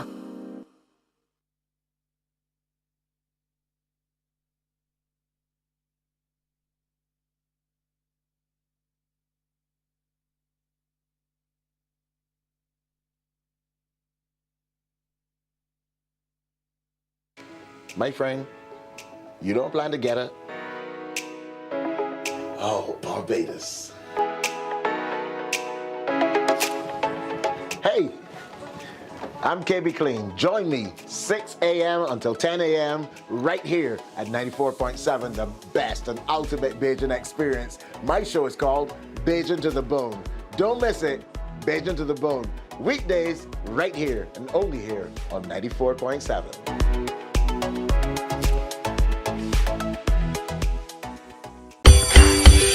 Children, the summer holiday is almost over, but are you back to school ready? Get back to school ready with Mornin Barbados and get a chance to win a back to school bundle, including a printer, a tablet, and headphones, just in time for the new school year. The Mornin Barbados Are You Back to School Ready promotion starts August 31st until September 13th.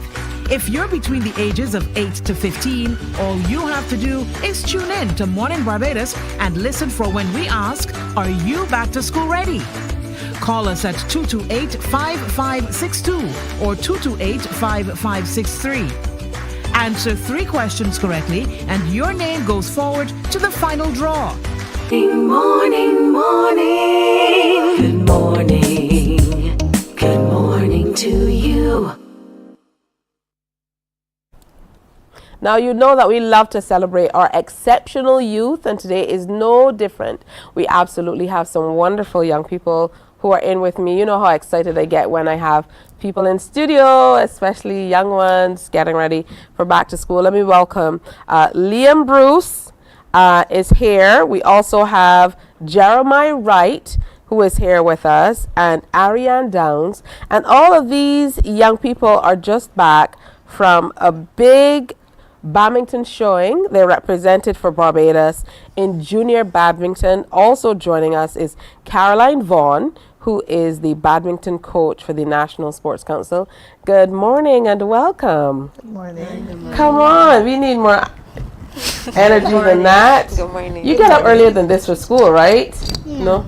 No? Is this Jeremiah saying no? Yeah, I get up later. Later? What time do you get up, Jeremiah? 6 o'clock. It's 6 o'clock. It's 7:25. Did you lose track of time? No. Just a little bit? No? All right, so I'm going to start with you then. What got you into playing badminton? I don't remember how I started. You don't remember how you started? Do you know what age you were when you started? You don't know either? 6. 6? And how old are you now? 8. 8? Okay, I wouldn't have guessed 8, but that's 2 long years. So what do you like about playing badminton? Everything. Are you being shy, or are you thinking, oh my goodness, why is she asking me all these questions? The second one? I just do sports for fun. Oh, you like it for fun? That works too. Now you have some great looking medals there. Tell me how you got them.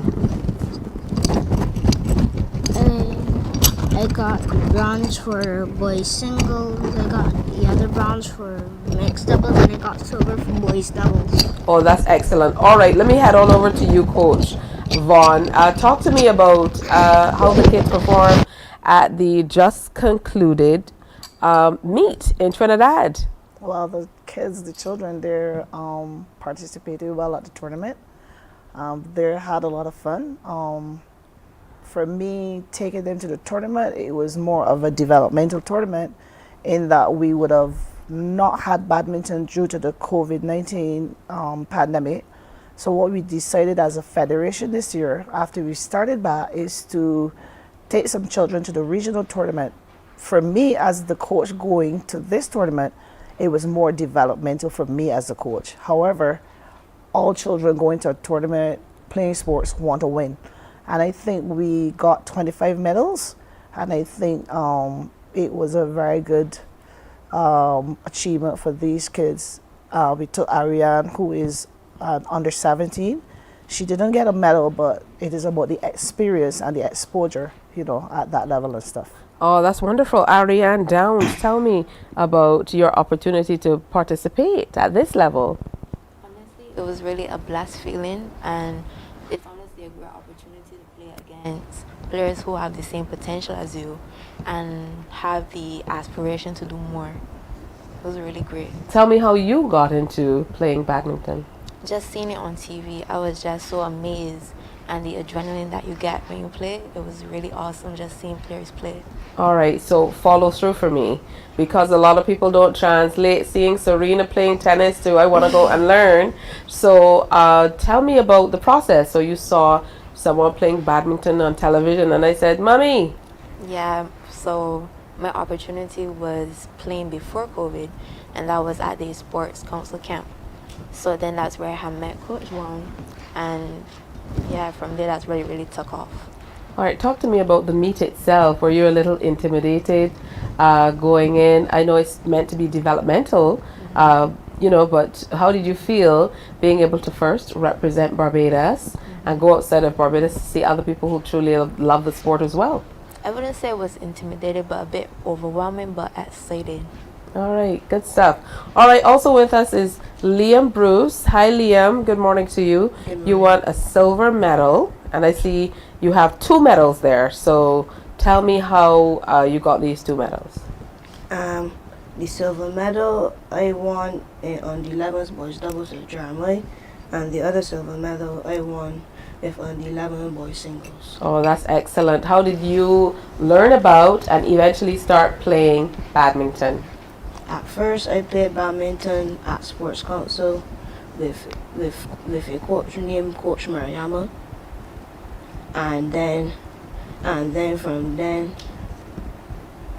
there was a tournament, and then I just came, and then Coach Caroline, we just met, and then she got my mother's phone number, and then that's when I start training, international training for Carabaco in May. Oh, that's wonderful. You must have been excited to be able to go overseas and play something you love. How do you feel when you're playing badminton? I feel excited and happy. Oh, that's beautiful. Now, Coach Ron, I know that the Sports Council, again this year, you had another camp exposing Barbadian young people to all manner of sports. And this is testimony that, you know, camps like that work. They're telling us they were exposed to badminton. You know, how popular is the sport here in Barbados? I seem to remember hearing about it a whole lot more when during my secondary school days. Don't say anything, people, that was just a few years ago. But I don't hear as much as I used to about the sport these days. Well, we would have had the as I said, we would have had the cut from badminton through the COVID. Before we went into COVID, we would have had probably over 50 kids playing the sport around the island within schools and clubs. But what we're trying to do now is to rebuild the sport.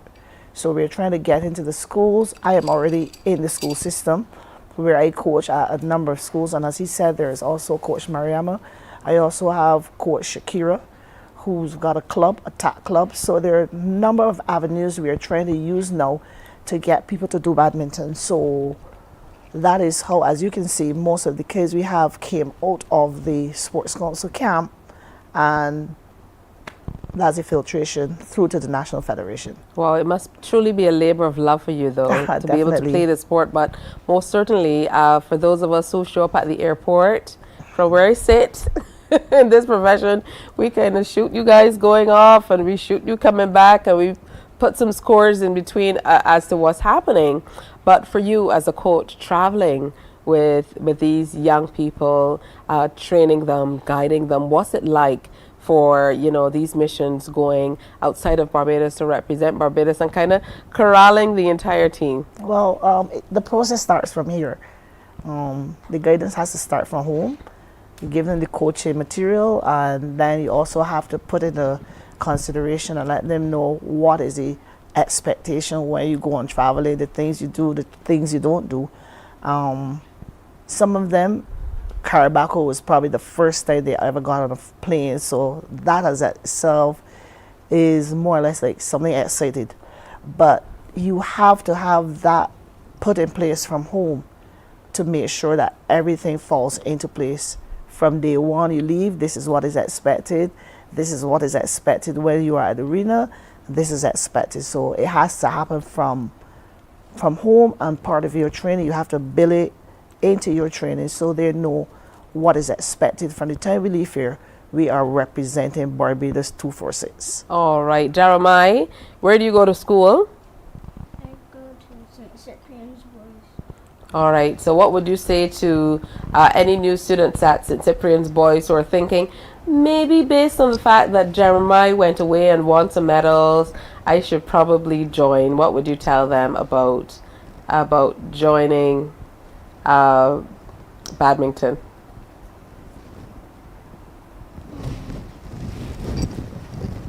They should go ahead and do it, right? Jeremiah is not entertaining me today. What about you, Liam? Where do you go to school? I go to school at Charles F. Broom Memorial Primary School. Charles F. Broom. All right, what would you say to anybody who might be interested but might be a little nervous? They're like, I'm not so sure about badminton. What advice would you give them? Don't be nervous, but it's hard. You have to have a lot of energy to play badminton. Yeah, but it keeps you fit, yes? Yes, please. Absolutely. And for you, Ariane? Yes, please. What advice would you give to anyone who's looking to start? By the way, at what age did you start playing? I think I was about 12. Okay. I would definitely say that go for it. And it's definitely a lot of opportunities that are offered, whether it be scholarships or just getting fit is really good. All right, that's excellent. And Coach Vaughn, you of course have to share your story with us as to how you got into playing badminton. Well, I would have started playing badminton again like Ari at age 12 at the St. James Secondary School. I would have played badminton for, like you said, we don't want to say the years, but over 25 years. I got into coaching at age 19, just maybe a year after school, and from there, that's it. I've been coaching from 1989 until present. Oh, that's beautiful. And of course, Ariane is representing for Alexandra School. You're getting ready to go into 5th form. So we all know what sports does for education, for school. So you become well-rounded, gives you a nice clear mind, as you said, keeps you fit, as we've been talking about. So this is some excellent stuff. Generally, your report on how you feel, 25 medals, that's quite a feat for any one meet. So how do you feel coming out of the meet this time around? Having not played since 2019, when the tournament was here in Barbados, I think it's a big achievement. We should have gotten at least in the junior section. We should have gone on to win 2 other categories. However, the 2 players ended up in the finals, but they came second. But for me, it was a big achievement, you know, taking the children overseas, and they themselves were happy with their accomplishment. Even though some of them did not win, they said, Coach, you know, I now see where I have to go home and put the pedal to the metal and let's get some work going, you know. So I've got a meeting this evening, a review meeting this evening with the Federation. So we then will see where we went down, where our positives were, where our negatives were, and where we will be going forward after today. Oh, that's excellent. Thank you so much, Coach Caroline Vaughn, Liam Bruce, who won silver medals, and we have Ariane Downs, who participated in the tournament, as well as Jeremiah Wright, who also won a silver and a bronze medal. Congratulations to all of you. Thanks for your service. Thanks for representing Barbados so well. Thank you very much. All right. And indeed, congratulations to the entire squad. Thank you so much for doing such a good job. And I certainly hope you are back to school ready. Are you ready for back to school? Jeremiah answers that one. All right, we're going to take another break and come on back. Stay with us. Morning, morning, morning. Good morning. Good morning to you. Children, the summer holiday is almost over, but are you back to school ready? Get back to school ready with Mornin Barbados and get a chance to win a back to school bundle, including a printer, a tablet, and headphones, just in time for the new school year. The Mornin Barbados Are You Back to School Ready promotion starts August 31st until September 13th.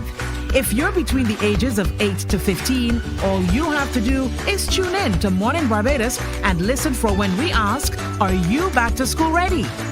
Call us at 228-5562 or 228-5563. Answer 3 questions correctly and your name goes forward to the final draw. Remember, callers must be between the ages of 8 and 15. The winner will be announced on September 14th.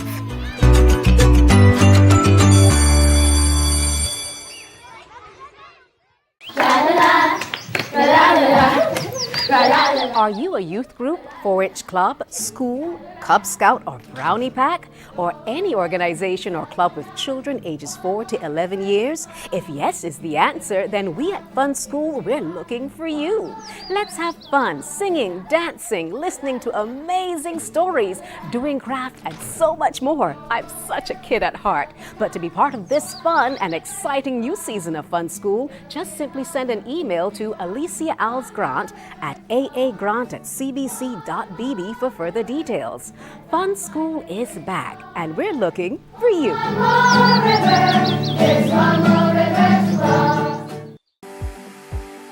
For the past Morning, good morning, good morning to you.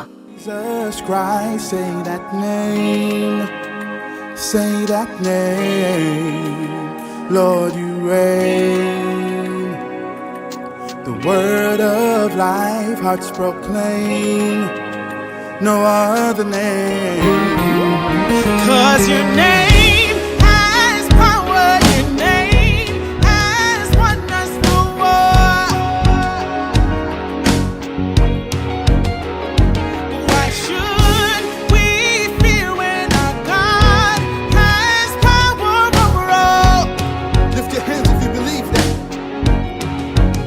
Yes, your name means victory.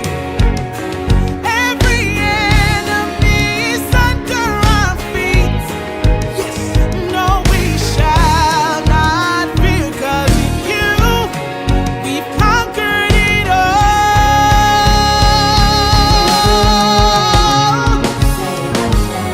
Say that name.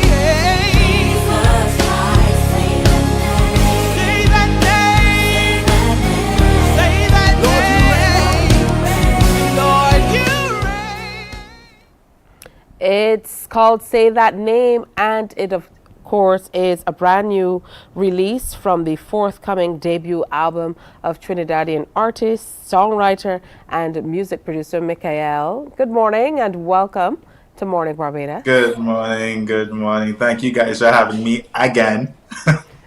It's good to have you with us, and congratulations on this new single. you. Talk to us about the process of getting it together. It's been a long time coming. I started production with Oakville Collective. We started production on a song in 2018, late 2018, and then I released that song in early 2019. And I just found myself saying, you know, I really do believe I need to do my debut album now. Around that time, it would have been about 8 or 9 years, forgive me, right now, early morning, but 8 or 9 years of me being in music, and then, about 9 years. By the time I released the first single, and I told my producer, Lesroy Byers, I said, yo, debut album. And he said, okay. And we sat down, we swapped songs in terms of, you know, what worked, what didn't work.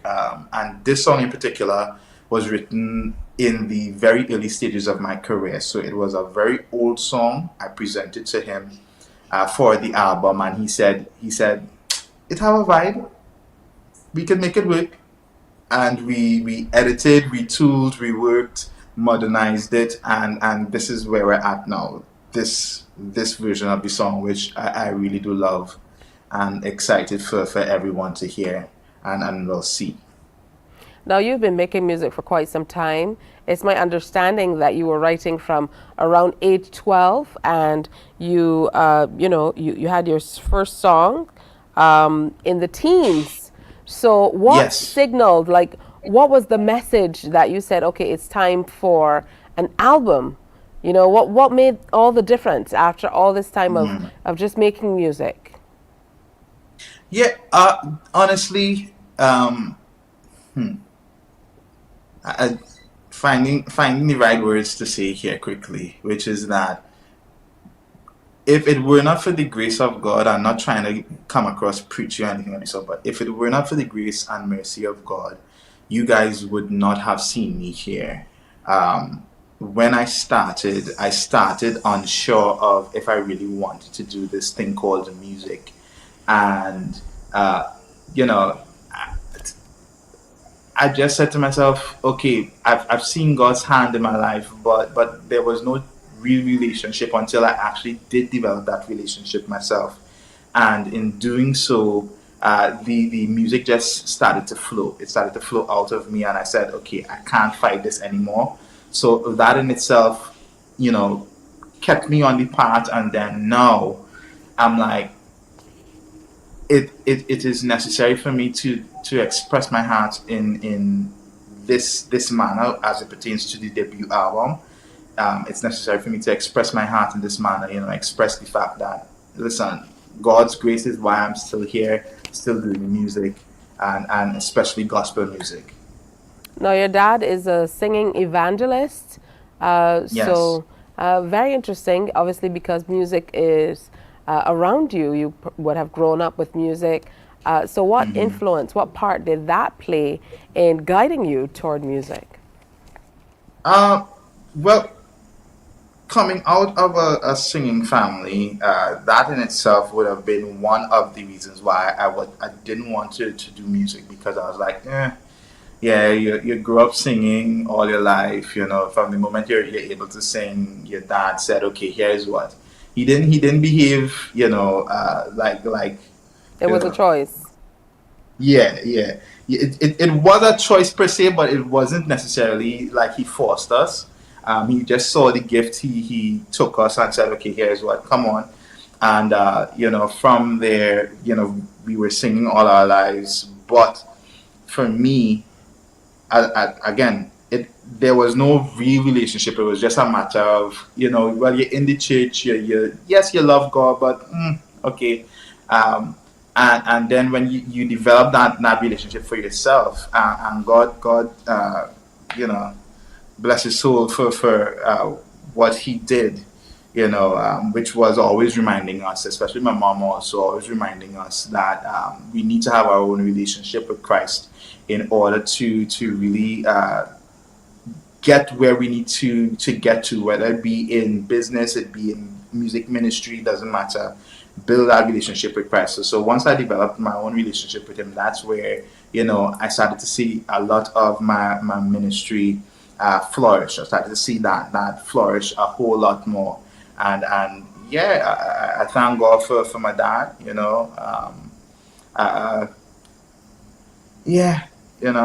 thank God for my dad, and yeah. That's good stuff. Thank you for coming through and sharing with us, though, Mikael. Where can we find you online and otherwise, and where can we listen to your beautiful music? Congratulations on this new single.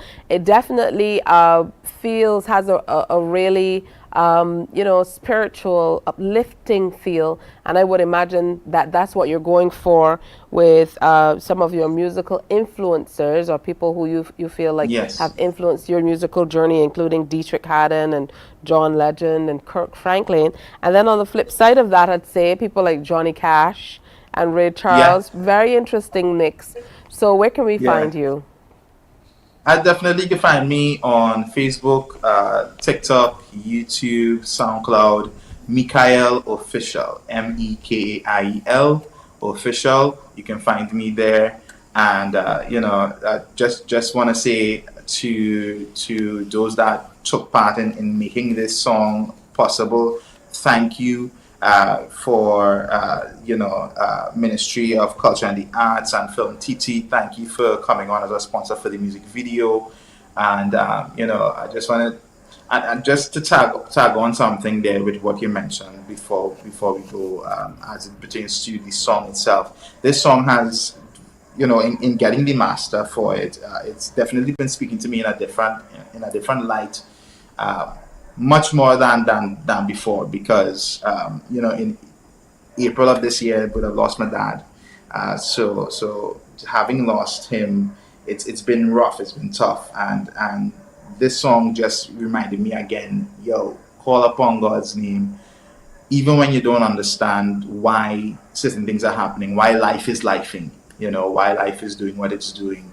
Call upon God's name and be witness to his miraculous hands, just coming and loving you and taking care of you no matter what. So yeah, see, that name is here, and it's here to stay, and the debut album is coming. Gospel producer, songwriter, artist Mikael sharing his new release with us this morning, forerunner to his upcoming album, we certainly look forward to you coming back and sharing with us once you have the album to share as well. Best wishes. Yes, thank you so much. Thank you, thank you, thank you. All right, always happy to share what's happening not only here in Barbados but across the region. So make sure you listen in and you follow Mikael for a whole lot more. Coming up, I'm going to ask you a question. You can only answer in two ways, in the affirmative, or we'll see which one it is when we get back. Morning, morning, morning. Good morning. Good morning to you.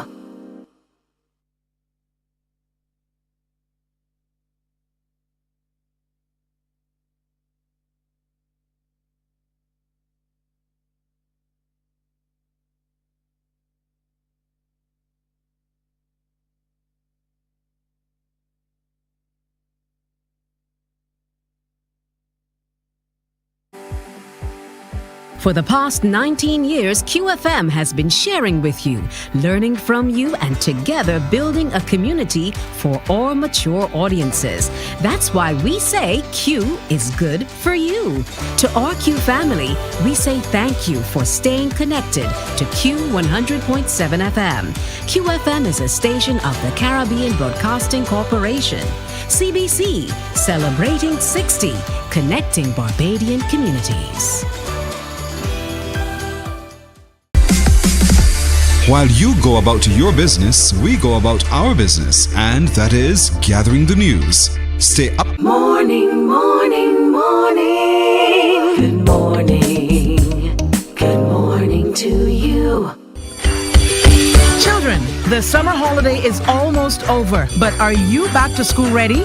Get back to school ready with Mornin Barbados and get a chance to win a back to school bundle, including a printer, a tablet, and headphones, just in time for the new school year.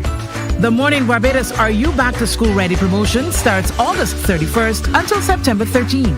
If you're between the ages of 8 to 15, all you have to do is tune in to Mornin Barbados and listen for when we ask, are you back to school ready? Call us at 228-5562 or 228-5563. Answer 3 questions correctly and your name goes forward to the final draw. Remember, callers must be between the ages of 8 and 15. The winner will be announced on September 14th.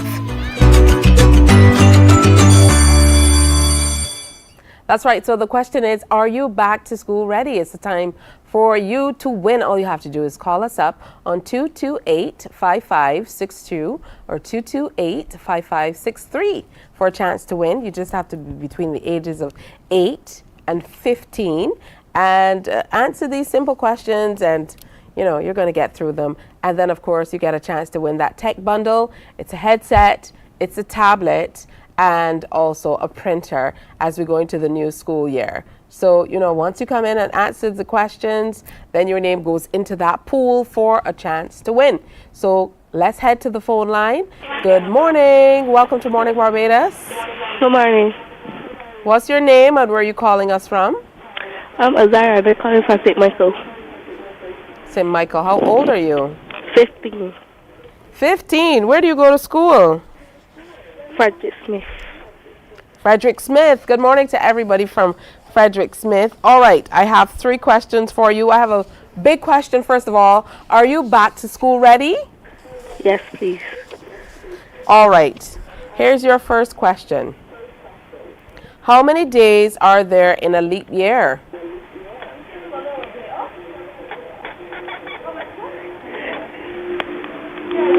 Just add one on. 364. Almost there. 360. 65.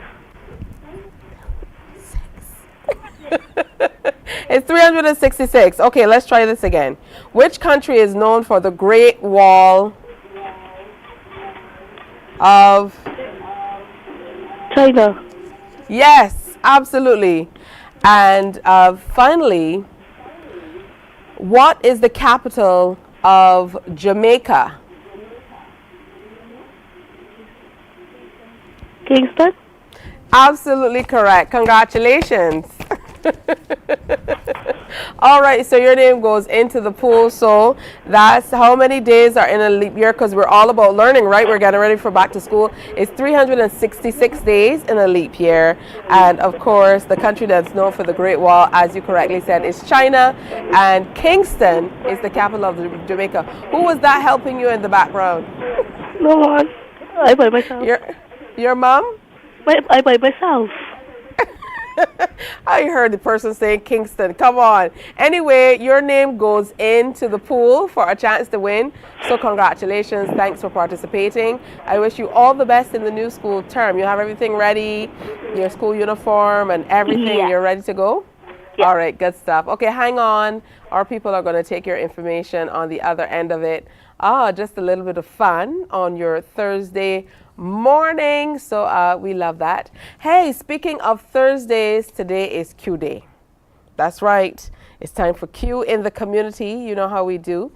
So make sure you head on out to be a part of Q in the community. We are at Cricket Legends today. So make sure you head on out and be a part of Q in the community. If you can't get out, listen online on Q100.7 FM. The Q crew will be there bringing you all the action from 11 on Q100.7 FM. So a special good morning to the entire Q family. I know the Admiral is still on and taking care of the Q family right now. So the Caribbean Music Awards recently happened. Coming up, we are going to share a few of the winners. That's all coming up next. Stay with us.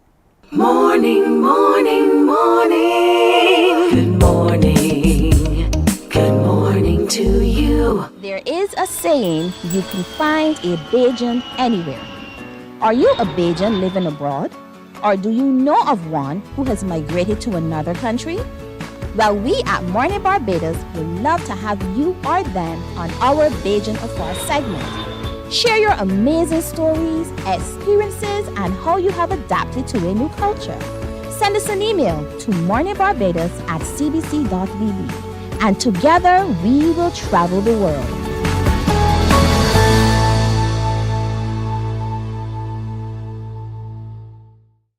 Enjoy movies, soaps, drama, comedy, inspiration, education, music, and more. You get it all when you get MCTV, because MCTV gives you more.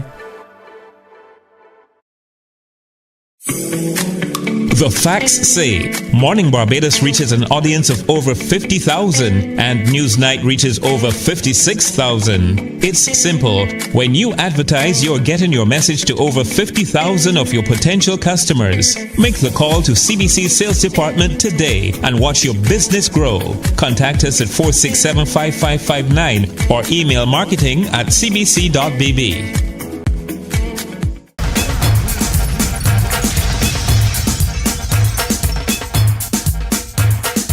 98.1 to 1 is more than a station. We don't just play music, we keep you company, cheer you up, keep you informed and entertained. We are a vibe. What do you mean? Every day we bring the party to you. We are your #1 party station. We love playing music for our listeners. Morning, morning, morning. Good morning. Good morning to you. All right, so almost time to wrap, but Nicki Minaj was among the winners of the inaugural Caribbean Music Awards, which was held at King's Theatre in Brooklyn on Thursday, August 31st. Little Miss, which Minaj performed with Skeng, won Collaboration of the Year, Dancehall Reggae. Machel Montano received a Lifetime Achievement Award and also won Male Artist of the Year for Soca. Barris Hammond received an Elite Icon Award, also won Male Artist of the Year for Reggae. Other double winners at the event, which was hosted by Wyclef Jean, included Kabaka Pyramid, Ding Dong, and Patrice Roberts. Reggae legend Buju Banton received a humanitarian award for his philanthropic foundation, the Buju Banton Foundation. Performers included Wayne Wonder, Alison Hines, Jada Kingdom, Dexter Daps, Cranium, Nyla Blackman, Ding Dong, Rupee, Baby Sham, Romaine Virgo, Angela Hunt, Stone Love. The event also featured appearances by Dougie Fresh, Skeng, Maya, Spice, Morgan Heritage, Conscience, Carly Red, and Michael Rainey Jr. So it was quite the evening. The event, which also streamed on Tempo Networks and YouTube and Instagram at Caribbean Elite Magazine, celebrated Caribbean music in all forms, including reggae, dancehall, soca, zouk. So very, very interesting. It truly was packed, and we saw lots of Barbadian artists performing as well. So we'll see you a little bit later at Q in the Community. Again, we're at Cricket Legends today, so make sure you come out and represent for Q in the Community, all right? Again, thank you so much for joining us on Morning Barbados for today, Thursday. I hope you had as much a good time sharing with me as I did bringing it all to you. We'll be back with you for the Friday edition, God willing, tomorrow. Remember to wear your smiles as you go through your day today. Do something nice for someone else, okay? See you tomorrow. Bye-bye. Wake up, wake up, wake up, wake up. Barbados, get up. Good morning.